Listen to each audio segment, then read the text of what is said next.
Good evening, everyone.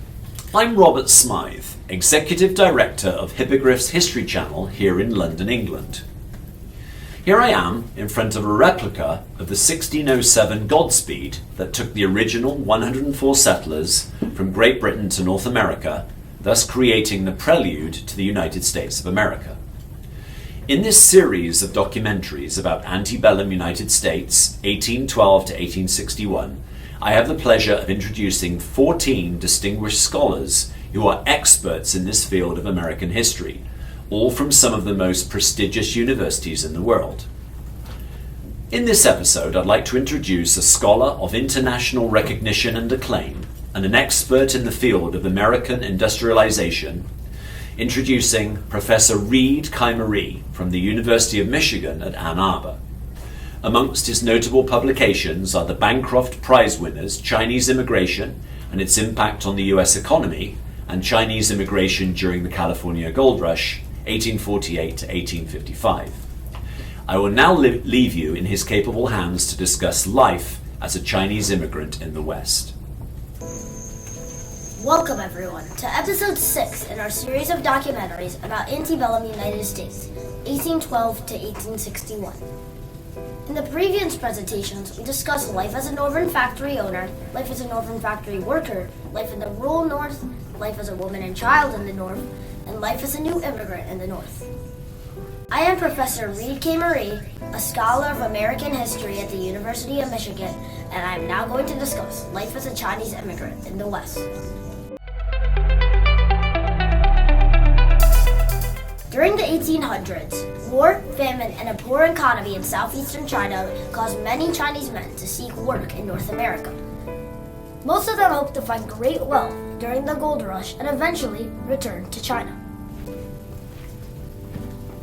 Between 1849 and 1853, about 24,000 young Chinese men immigrated to California alone. Chinese immigrants came to San Francisco as early as 1838, but larger numbers only began to arrive in 1850 for the same reason many Americans from the East were flocking to California, the 1849 California Gold Rush.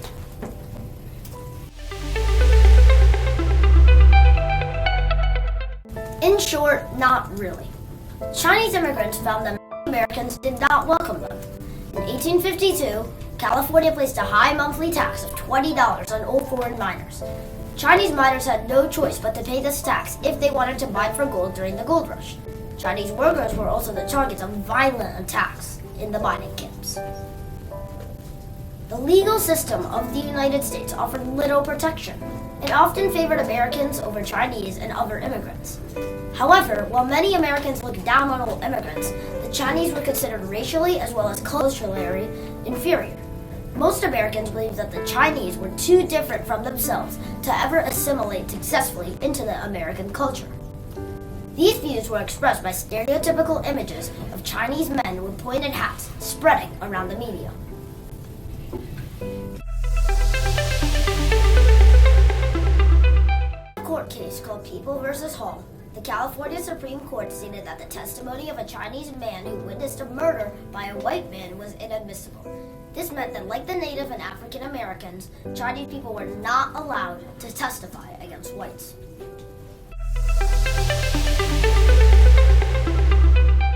Chinese immigrants first flocked to the United States in the 1850s, eager to escape the economic crisis in China and to try their luck at the California Gold Rush. Chinese immigrants knew that the chance of getting gold during the California Gold Rush was better than staying in their crisis in China. People had few reasons why they decided to immigrate. There were a series of wars, rebellions, civil disorders, floods, famines, and droughts that made earning a livelihood in China difficult. During this time, China was defeated by the British in the Opium War of the 1840s. Southeastern China was in poverty and ruins caused by the Taiping Rebellion. Therefore, many Chinese immigrated to the United States from Canton after the news of the gold discovery in California.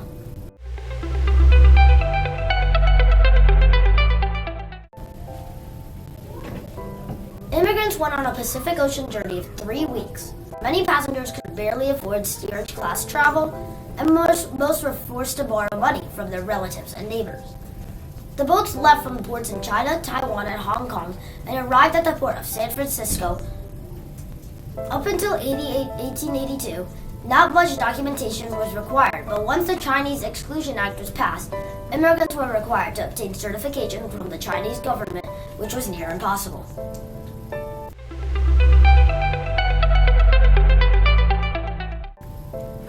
On arriving in California, Chinese immigrants settled mainly in San Francisco, but also in smaller towns in that area. Majority of these were in the Sacramento River Delta. The two main towns that they immigrated to in that area were Lockheed and Walnut Grove, California. Although many Chinese settled in California and worked there, others settled in more eastern cities like Deadwood, South Dakota, and worked there. Approximately 77% of the Chinese immigrants were located in California, with the rest scattered across the West, the South, and in New England.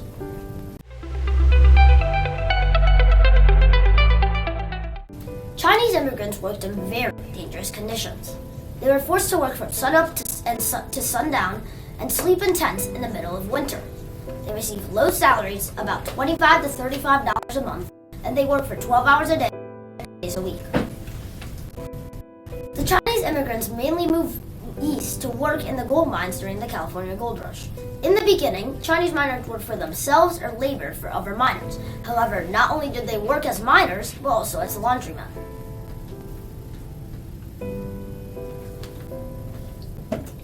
Due to an increase in Chinese immigrants, anti-immigrant feelings increased. Mining camps were constructed, and in 1850, the California legislature passed a foreign miners license law which charged all non-U.S. citizens $20 per month if they wanted to work in the mines. The law was repealed the following year, but due to these fees, Chinese miners left and created America's first Chinatown in San Francisco in 1906. After the gold rush ended, they easily found employment as farmhands, gardeners, domestics, laundry workers, and most famously, railroad workers. It was the Chinese-American immigrants who built the Transcontinental Railroad in 1869. Nearing the 1870s, some Chinese Americans became entrepreneurs and created their own businesses.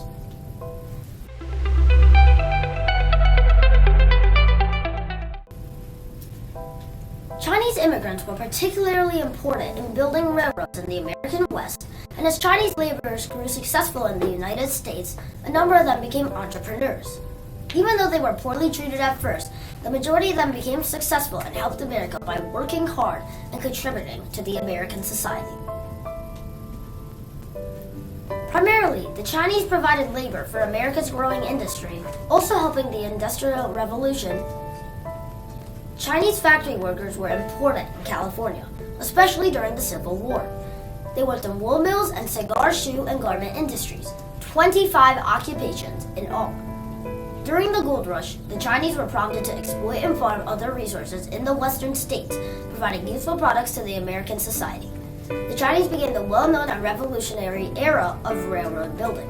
The Central Pacific Railroad Company employed about 15,000 Chinese men to construct the first transcontinental railroad.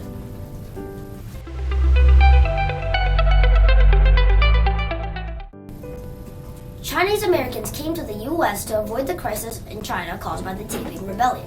They traveled mainly to the West Coast, but also to the northern, eastern, and southern parts of the United States by boats and ship.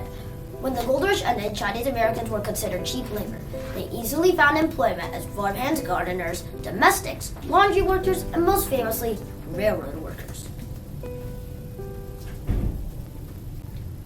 Their lasting legacy is the building of the Transcontinental Railroad. Chinese immigrants found employment in a variety of service industries and began forming their own neighborhoods and cities, which led to the development of the first Chinatown. They also introduced a variety of Chinese dishes based on the area their ancestors were from in China, which have now become staples of American diets.